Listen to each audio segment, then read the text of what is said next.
Hello বন্ধুরা, দেখো আমাদের আজকে রান্না হচ্ছে কাঁকড়ার ঝোল। আর এই হচ্ছে বিরিয়ানির মতো মশলা দিয়ে রাইস বানানো হয়েছে, ভাত আমাদের। এই হচ্ছে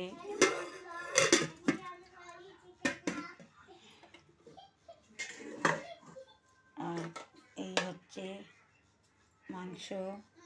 এটাও হচ্ছে কাঁকড়া, কেকড়া বেকড়া। এই এই দেখো, এই হচ্ছে মুরগির মাংস। এই আমাদের আজকের মেনু। বন্ধু, তোমরা কেমন আছো? ভালো লাগলে লাইক করো, একটা সাবস্ক্রাইব করো অন্তত। যদি কেউ ভালো লাগে, সাবস্ক্রাইব করলে তোমার কাছে চলে যাবে ভিডিওটা তাড়াতাড়ি। সাবস্ক্রাইব করে আমাকে উপরে তোলো। আমি এখনও কিছু করিনি সেরকম। এখানেই রাখছি ভিডিওটা।